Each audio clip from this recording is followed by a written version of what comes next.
Hello everyone, welcome to Only Concept. I am Priya Pawar, your competitive examination guide.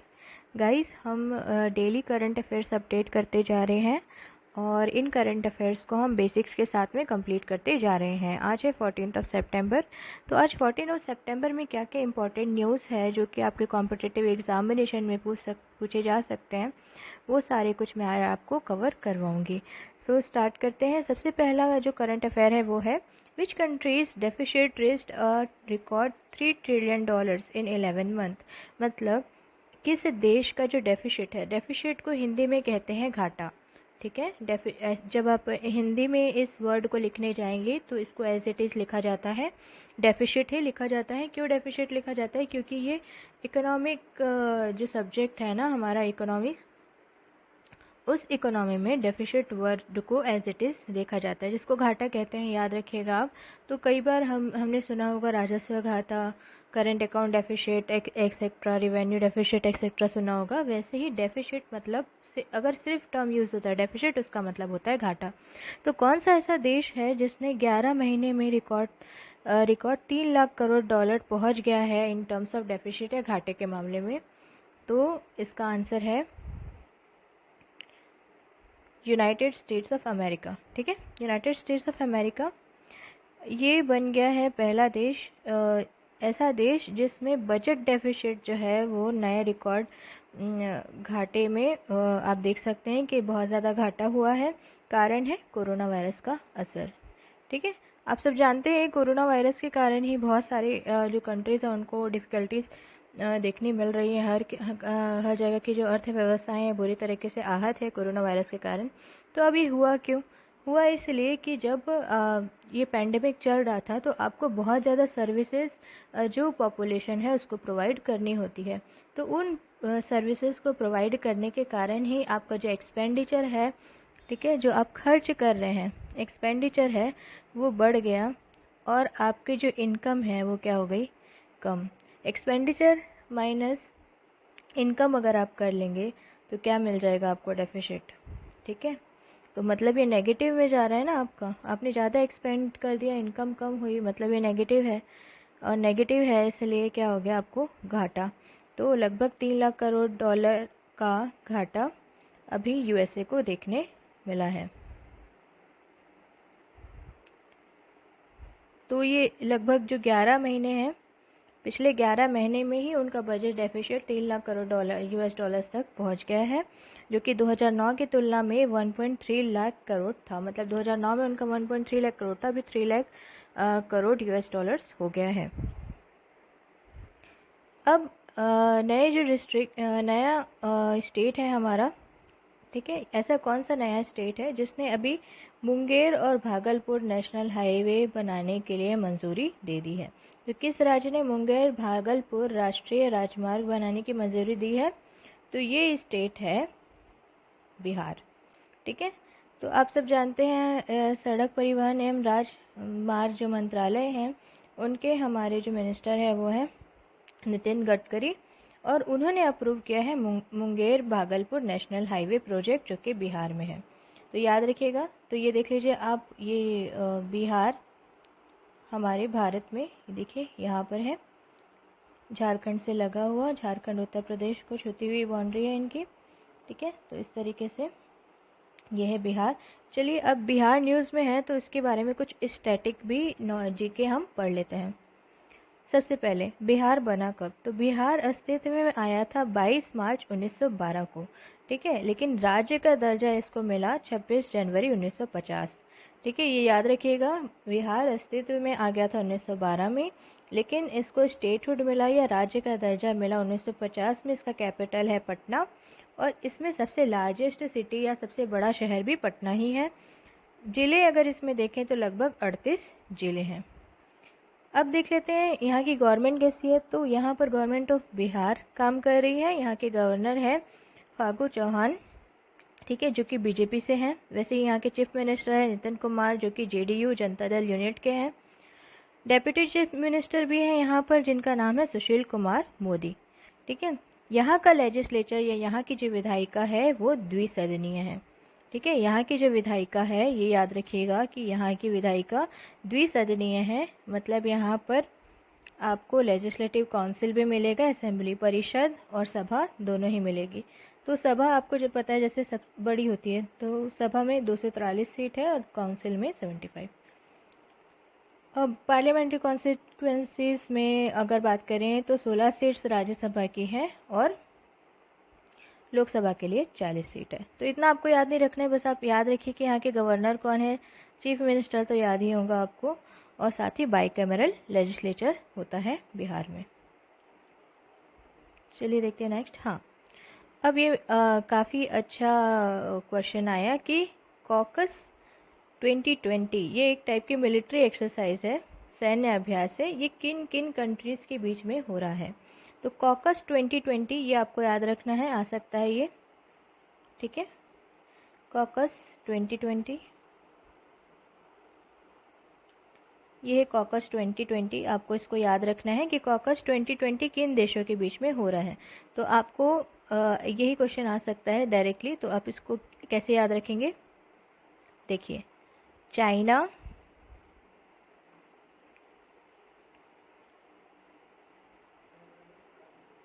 ठीक है, China,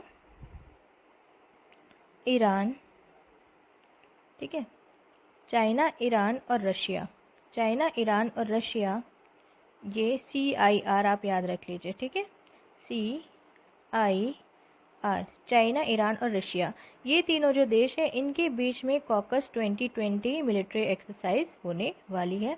ये picture से आप इसको याद रख सकते हैं। चलिए देखते हैं next. Who represented India in 17th meeting of the culture minister of SCO? SCO मतलब शंघाई कॉपरेशन, शंघाई कॉपरेशन मैंने आपको बताया था, शंघाई कॉपरेशन ऑर्गेनाइजेशन, ठीक है। ये मैं डिटेल में आपको एक बार और बता चुकी हूँ लेटेस्ट जब ये न्यूज़ में था।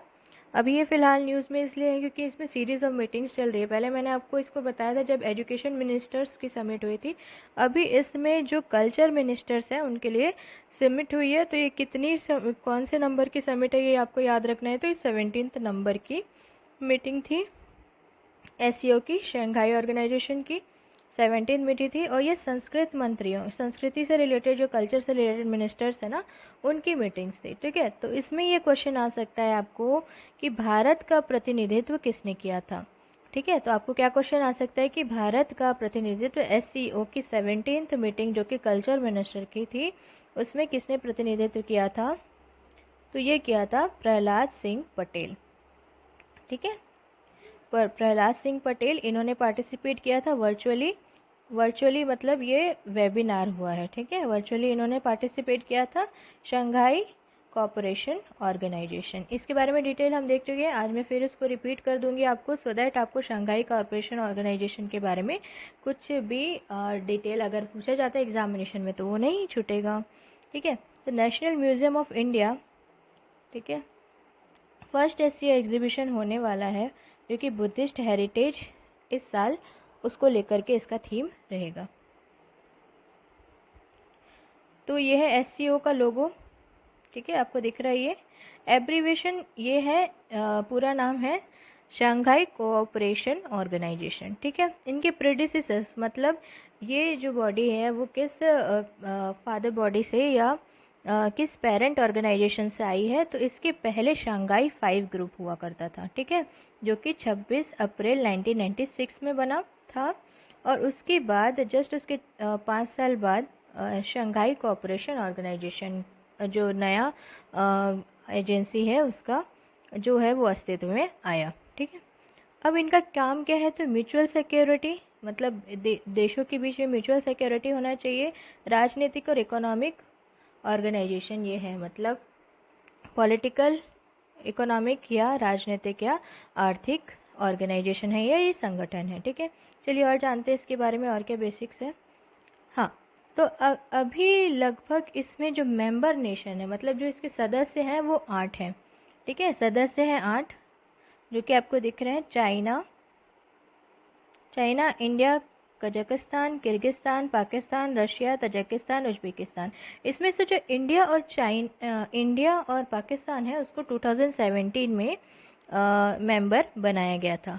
इंडिया एंड पाकिस्तान, इससे पहले हम ऑब्जर्वर थे शंघाई कोऑपरेशन के। ठीक है, चलिए देखते हैं नेक्स्ट। हाँ, तो इसमें अभी 4 ऑब्जर्वर स्टेट्स हैं। तो 4 ऑब्जर्वर स्टेट्स कौन कौन से मैं बता देती हूँ। Afghanistan, Belarus, Iran, Mongolia. ठीक है, ये 4 जो है ये क्या है, ऑब्जर्वर स्टेट है। साथ ही आर्मेनिया। डायलॉग पार्टनर्स कौन कौन से हैं, तो Armenia, Azerbaijan, Cambodia, Nepal, Sri Lanka, Turkey. वैसे ही गेस्ट अटेंडेंस अगर इसमें मैंने आपको बताया था पहले भी, तो आसियान नेशन के जितने भी सदस्य कंट्रीज़ होंगी, जितने भी मेंबर कंट्रीज़ होंगे, वो इसमें आकर के गेस्ट की तरह इसकी मीटिंग्स अटेंड कर सकते हैं। साथ ही साथ कॉमनवेल्थ जो होते हैं उसके जो सदस्य देश है वो इसमें आकर पार्टिसिपेट कर सकते हैं। तो तुर्कमेनिस्तान के कर सकते हैं। और जो यूनाइटेड नेशन ऑर्गेनाइजेशन है उसके जितने भी सदस्य देश हैं वो आकर के इसकी मीटिंग्स अटेंड कर सकते हैं। अब जो SCO है या शंघाई कोऑपरेशन ऑफ इंडिया, ये इम्पॉर्टेंट इसलिए हो जाता है क्योंकि सीरीज़ ऑफ मीटिंग्स अभी चल रही हैं, वर्चुअली हम अटेंड करें। तो इसमें जो मेंबर नेशन है, ठीक है, वो मैंने बता दिया कि 8 है, जिसमें इंडिया भी है, चाइना है, एक्सेट्रा, बाकी आप याद कर लीजिए। और इसमें जो ऑफिशियल लैंग्वेज है वो 2 है, एक है चाइनीज़, दूसरा रशियन, मतलब चीनी और रूसी, ये 2 भाषा है जो कि इसकी ऑफिशियल या आधिकारिक भाषा है। और इनके सेक्रेटरी जनरल अभी है व्लादिमीर नोरो, व्लादिमीर पुतिन नहीं है, व्लादिमीर नोरो इनके सेक्रेटरी जनरल है। डेप्यूटी सेक्रेटरी में आता है नाम इमानदोसोव, काइवान और नौसिरोव का। साथ ही साथ व्लादिमीर पोटापेंको भी इनके जो डेप्यूटी सेक्रेटरी जनरल है वो है। ये सब याद नहीं हुआ तो भी चलेगा, बट आपको सेक्रेटरी जनरल का नाम याद होना चाहिए, व्लादिमीर नोरो। हाँ, ये काफ़ी अच्छा न्यूज़ है। 5 स्टार गांव is related to which department, मतलब 5 स्टार गांव किस विभाग से संबंधित है। तो ये बहुत अच्छा क्वेश्चन है, थोड़ा कंफ्यूजिंग भी हो सकता है। तो ये इंडिया पोस्ट से रिलेटेड है, याद रखिएगा, ये इंडिया पोस्ट से रिलेटेड है, मतलब जो पोस्टल डिपार्टमेंट है उससे रिलेटेड ये क्वेश्चन है। 5 स्टार गांव। अब सारे जो पोस्टल प्रोडक्ट हैं, ठीक है, और सर्विसेज है, अब उनको अवेलेबल कर दिया जाएगा और पब्लिसाइज किया जाएगा ग्राम स्तर पर। ठीक है, ग्राम स्तर पर अब इसको पब्लिसाइज किया जाएगा। याद रखिएगा, जितने भी पोस्ट से रिलेटेड प्रोडक्ट होते हैं या सेवाएं होती हैं, ठीक है, उत्पाद होता है या सेवाएं होती है, उनको अब मार्केट में अवेलेबल करा दिया जाएगा ग्राम स्तर पे ही।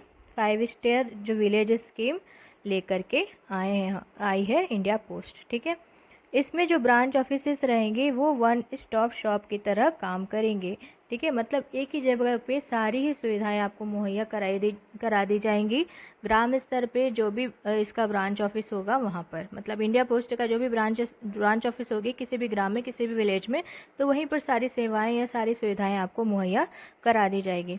तो जितने भी पोस्ट ऑफिस से रिलेटेड जो भी ज़रूरत की चीज़ें हैं, जो भी ग्रामीणों को ज़रूरत की चीज़ें हैं, वो एक ही जगह पे उनकी सुविधा के अनुसार मुहैया करा दी जाएगी। तो अब पब्लिक अवेयरनेस को दुरुस्त करने के लिए, साथ ही साथ पोस्टल प्रोडक्ट को गांव के अंदर तक पहुंचाने के लिए जो डिपार्टमेंट ऑफ पोस्ट है उन्होंने ये स्कीम को लॉन्च किया है। ठीक है, तो मैं हाईलाइट कर देती हूँ सो दैट आपको याद रहे।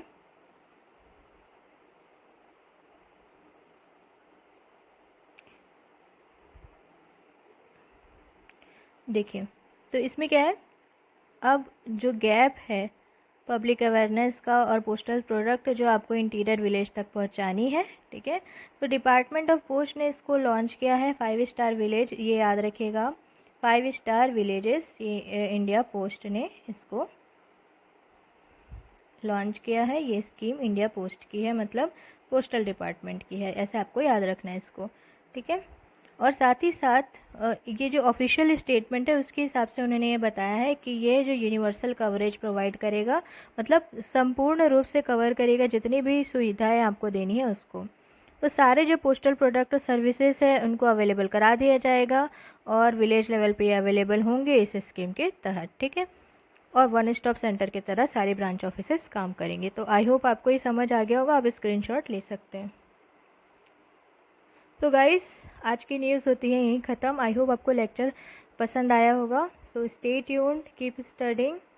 एंड अगर आपको चैनल की जितने भी वीडियोस है वो पसंद आते हैं, या जो मैं वीडियो कंटेंट बना रही हूँ वो पसंद आते हैं, तो आप चैनल को सब्सक्राइब कर सकते हैं, साथ ही साथ अपने फ्रेंड्स और फैमिली से शेयर भी कर सकते हैं। Thank you.